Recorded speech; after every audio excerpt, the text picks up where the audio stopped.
Government operations to order. Madam Clerk, will you please call the roll? Each member is acknowledging that they are attending the meeting via Zoom and that they are located in Wayne County, Michigan, unless otherwise stated when I call your name. Commissioner Kniezek. Here. Commissioner Clark-Coleman. Here. Commissioner Basham. Here. Commissioner Killeen. Here. Chair Dobb. Here, I'm in South Haven, Michigan. Thank you. You have a quorum present. Thank you. Next item. B, Chairwoman's remarks. I don't have any really at the moment. I just want to let everyone know that I'm in a room with a window air conditioner. So if it's loud and there's background noise, I apologize. Just let me know if I need to mute myself. Next item, please. C, approval of the July 28th, 2021 meeting minutes. I'll move their approval, Madam Chair. Support. Okay, we have a motion and support. Is there any discussion? Hearing none. All those in favor, please indicate by saying aye. Aye. Aye. Any opposed? Any abstentions? Motion passes. Next item. D, unfinished business. There is none listed. Okay, next item. Item 1, under new business. Communication from Chief Information Officer, Department of Information Technology, forwarding notification of an emergency procurement report for a contract with a 1-year option to renew with World Tech IT. Okay, and I understand this was for something for so that our employees could use the VPN while we're working remotely during the pandemic. Do we have any questions from commissioners? Any discussion? Okay. Would anyone like to move this item? Move approval. Support. It's been moved by Commissioner Clark-Coleman, supported by Commissioner Basham. And let's, oh, is this a, is this a receiving file item? Yes. Okay, yes. So, Yes, it is. okay, would you like to amend that to receiving file, Commissioner Clark-Coleman? Sure. Yes, I would like to receive and file it. Okay. And so let's just do a voice vote. All those in favor? Oh, I'm sorry, Commissioner Killeen, did you have Yeah, a just a question? quick question. How does this qualify as an emergency procurement?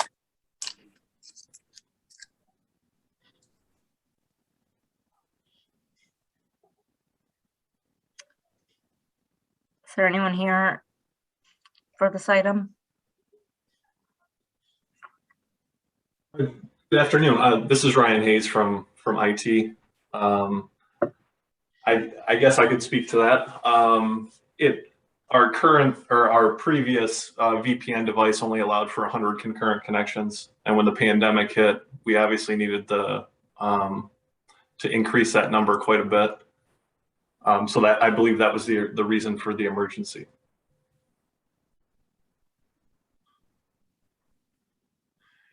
Hi, Commissioner Killeen. This is Tori Woods, the contract manager. Just to add on to Ryan's statement about the emergency. It was decided to be, well, it was an emergency due to the COVID.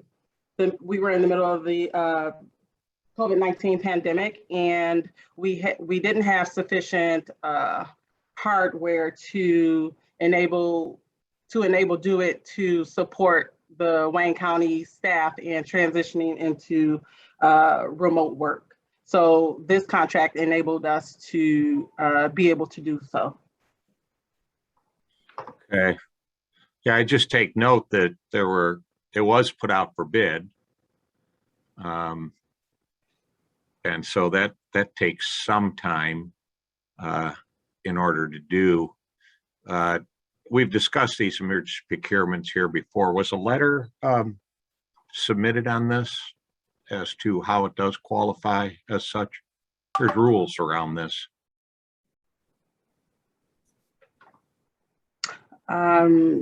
a letter for the emergency. Unfortunately, I'm not able to speak to that part.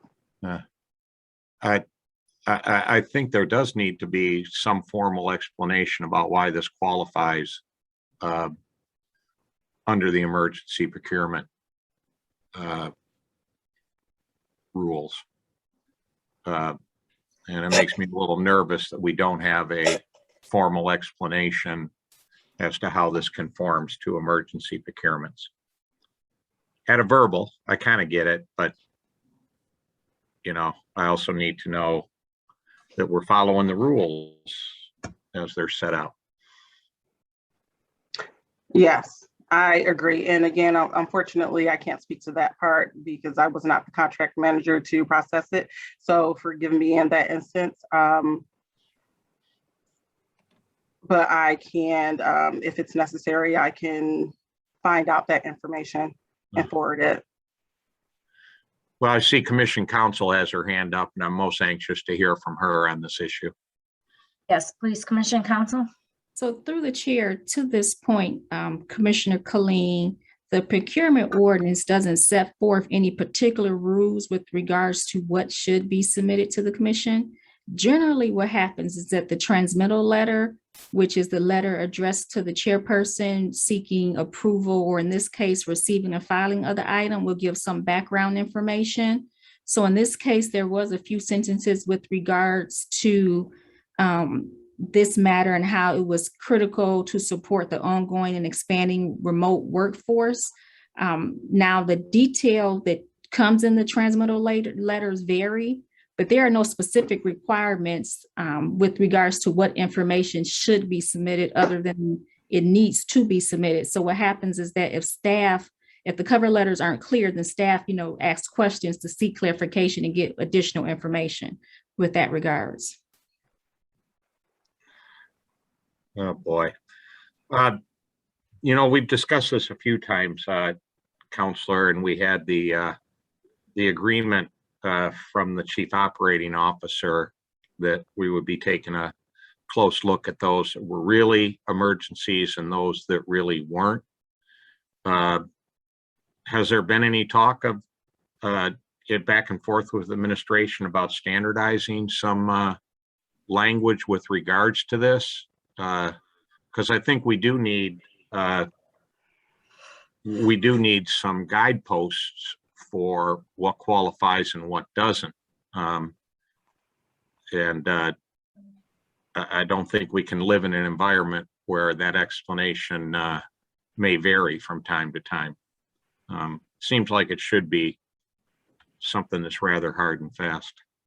So there haven't been any discussions since, at least with commission staff, since the COO made that, had that discussion with the committee. But I will note that this particular procurement is somewhat old. It was dating back to December. It was one of the ones that was sort of lingering behind. I know we have at least one more that will be coming probably next committee that's been lingering around for a while. So I don't know what steps in recent weeks have been taken by the administration, but there haven't been any discussions with commission staff. Commissioner Colleen, I see that James Heath of Corporation Counsel has Yeah, his so do hand up. I may hear from him. Would you like to hear from him? I would love to. All right, Mr. Heath, did you have a Well, response? Well, I'll say this. I don't know the particulars, and I'll leave it to Ms. Woods to talk about this particular contract. I do think that if there were specific questions about the nature of this, those questions were asked and answered. To your point, Commissioner Colleen, regarding further discussions about emergency procurement. I mean, we certainly don't have any problem with engaging in those conversations going forward. But I think with respect to the particular contract before this committee today, I'd ask that it be acted upon favorably because those questions, have been asked or have been answered if they were asked, and the requirements for emergency procurement have been met. So. Yeah, I appreciate that, Mr. Heath, but that's not exactly what I'm hearing today. And it is kind of old, you know, if it's going back to December, what's the emergency? Commission Council, can we actually vote on this today with a roll call vote to move it to full board that way? Right, so this is simply something that has already occurred and took place back Sure. last year, I want to say, with the administration. Yeah. It was just something that staff hadn't gotten around to. We were doing some additional review and research of it, so it took a Okay. little longer to get processed. So yes, you can absolutely receive and file it and moving forward. Okay, I was looking for something else, but I do want to say to Corporation Council, we should do some clarification here. You know, and a procurement that happened months ago is now just reaching the commission. So I do think we don't have our signals quite straight yet as to what the rules are around emergency procurements. The Delta variant is here, so there's going to be more short-term decisions that are going to be made on procurement as our numbers ramp up, I'm sure, going into the future. So I think we are well advised that the commission and the executive are in agreement as to what qualifies for emergency and what doesn't. So I'll leave it there, Madam Chair. Thank you. Thank you. And I know Commissioner Clark Coleman has her hand up, but I do want to note that this emergency procurement took place before our discussions, and I think, you know, we really just need to take a good look at things that happened after our discussion. But Commissioner Clark Coleman? Move approval. Oh, we already had a motion. And Have we moved it already? yeah, we do. So, Okay. do we have any other questions, comments? All right, I will take a voice vote on this. All those in favor, please indicate by saying aye. Aye. Aye. Any opposed? Anyone wishing to abstain? Okay, motion passes. Next item, please. Item 2, requesting commission approval of the appointment of Robin Dillard Rusaw to the position of the Director of the Indigent Defense Services Department. Okay. Is Ms. Dillard Rusaw here, or is there anyone to speak on behalf of this item? Madam Chair, James Heath, Wayne County Corporation Counsel. I will be presenting Mrs. Dillard Rusaw, and she is in attendance as well. Yes, I am. Okay, please proceed. Thank you, Madam Chair, and members of the committee. I'm extremely happy to be here as we take this important step together in realizing the county's vision of having an innovative, holistic, and world-class indigent defense system right here in our backyard. I'd like to thank specifically County Executive Evans for his support of this endeavor, and also thank the commission and commission staff for sharing and acting on that vision over the past several years as we've made quite a bit of progress. Today, I have the honor of formally presenting my friend and colleague, Robin Dillard Rusaw, for her consideration to be Director of the newly formed Department of Indigent Defense Services. This honor falls to me because for the past several years, the county's indigent defense reform efforts have been housed within the Department of Corporation Counsel, and they've been led primarily by Drew Vandegrift, Marianne Talon, and Dawn Van Hoek. And I'd like to take this time out to specifically thank them for all of their efforts in getting us to the point where we find ourselves today. As many of you know, Robin has been with us since August of 2020. And in order to give you an idea of what she intends to do in her new role as director, let me give you an idea of what she's accomplished already. She was part of a team that has replaced the existing public defender office, replaced it with one built by a nationally recognized nonprofit Neighborhood Defender Services of Detroit, which has been a model for effective criminal defense. She has assumed management and training of all assigned counsel that's been consolidated within the new Defender's Office. A key element of effective defense, access to investigators and experts, was moved from to an administrative process that is managed by defense attorneys, resulting in increased usage. Attorneys' fees have increased incrementally in areas related to investigation and case preparation and early meetings between attorneys and their clients. The department has been created with staff that will be dedicated to managing all aspects of the system from assignment to payment of vendors. Ms. Dillard Rousseau is uniquely qualified for this job, having served as an assistant prosecutor for both Wayne and Oakland counties, a sole practitioner of law that included criminal defense, and prior to her service here at the county, as a magistrate and deputy court administrator for the 46th District Court in Southfield. She implemented the Counsel at First Appearance program under the MIDC standards while a magistrate, and this program ensured indigent counsel was present for all indigent clients at arraignments on the warrant. Under Ms. Dillard Rousseau's leadership, the department has made significant strides in indigent defense reform as envisioned by County Executive Evans, hiring staff currently up to 6 employees with additional staff to be hired in the future, development of policy and procedure applicable for each MIDC standard. With help from strategic partners like the Center for Court Innovation, she's created a comprehensive mapping document that details assignment and payment of counsel functions as they exist in the Third Circuit Court.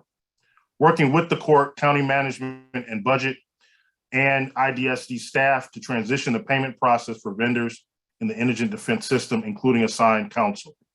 Implementation of best practices and revision of the defense use of investigators and experts pilot program to the Indigent Defense Services Department Investigator and Expert Program, including revision of policies and procedures related to the program. Significant fee increases for private assigned counsel handling 75% of the county's caseload. Most event-based fees doubled from their 1998 levels and increased even more for preparation for activities in life offense cases.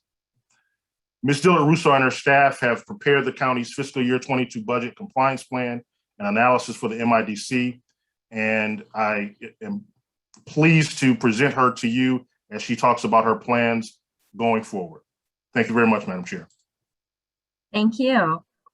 Ms. Dillard Rousseau, did you have anything you would like to say, or do you want us to just open it up to questions from commissioners? Through the chair, if I could, Madam Chair, just to piggyback off of Mr. Heath's statements, I do want to say that I'm very appreciative of the opportunity today. I have come before you on other matters, such as our compliance plan and cost analysis and the contract. But it's an exciting time right now. Yesterday was my 1-year anniversary, to be frank, with the county working in indigent defense system reform.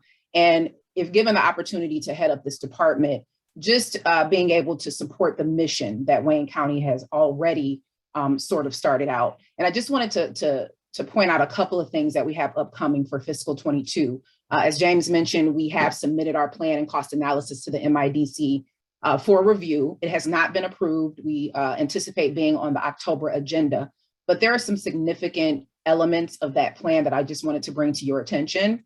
One of them being, we are moving to try to implement an hourly wage for the attorneys that work in Wayne County.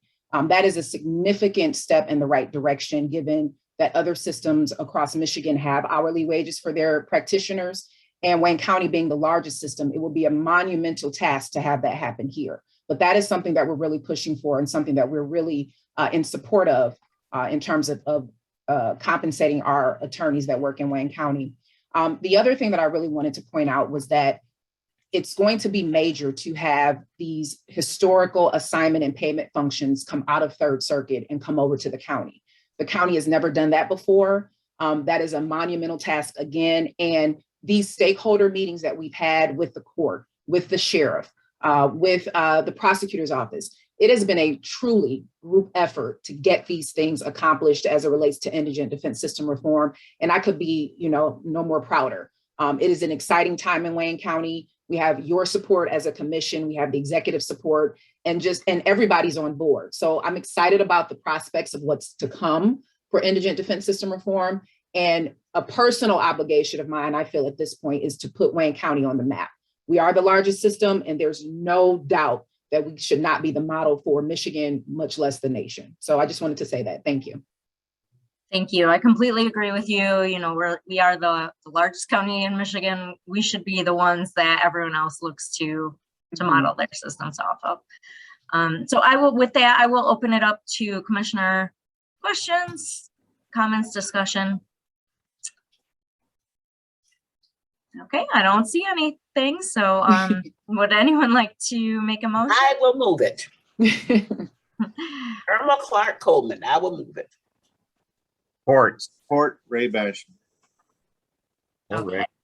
I have a motion made by Commissioner Clark Coleman and support by Commissioner Basham. And we will do a roll call vote on this. Madam Clerk? Commissioner Kenizik, Yes. Commissioner Clark Coleman, Yes. Commissioner Basham, Yes. Commissioner Colleen, Aye. Chair Dobb, Yes. Motion passes. Congratulations on approved in committee, and we will see you next week in full board.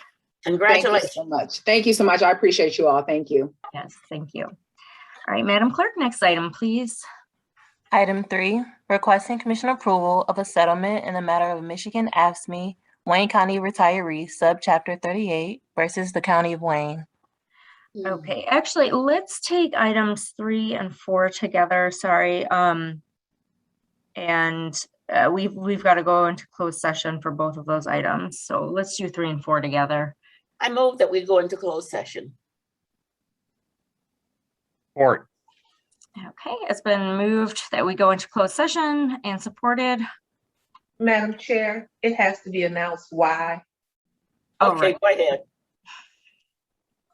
And can you remind us of the reason we need to go into closed session?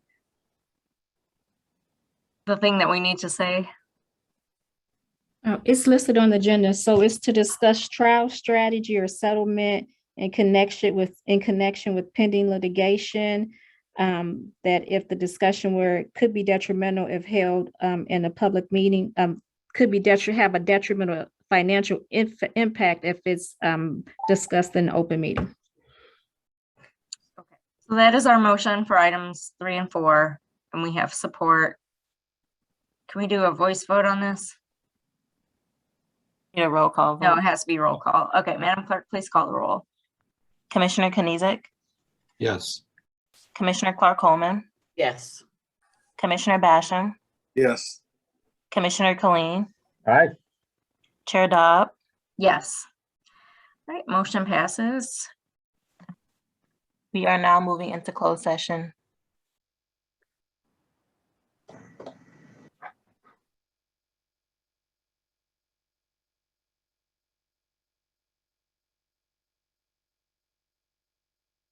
Madam Clerk, just let me know when you're all set and everyone's back. Have everyone. Okay, great. Okay, I believe we were on item number 3.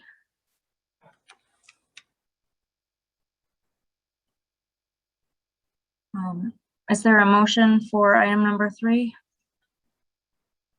Or do we want to do items 3 and 4? Vote on those together? I don't know the Commissioner Clark, rules on that, Madam Chair, but Oh. I'll move to approve item 3. Okay. Is that all right, Commission Council? Can we vote on these 2 together? Yes, you may. Okay, thank you. Madam Chair, I'll move to approve items 3 and 4. Thank you. We've got a motion. Can I get support? Support. It's been moved and supported. Roll call vote, please.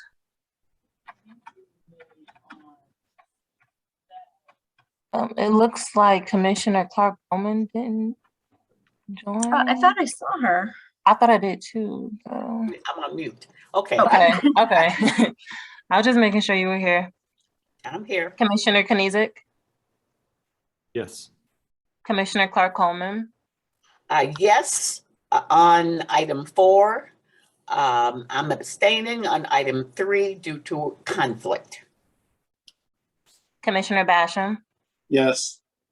Commissioner Colleen, Aye. Chair Dobb, Yes.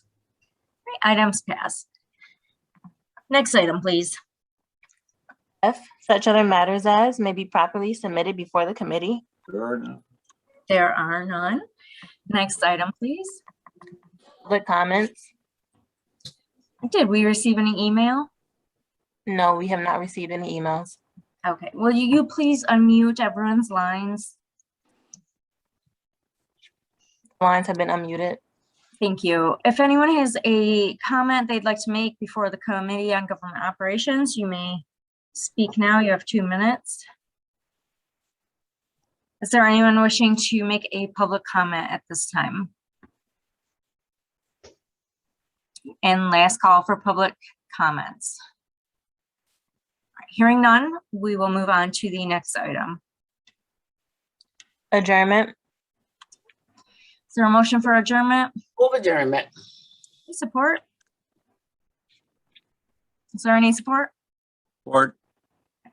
All those in favor of adjourning? Aye. Aye. Aye. Okay, we are adjourned. Thank you, everyone. Have a good afternoon. Thank you, Madam Chair. Thank you, Commissioners. Same to you.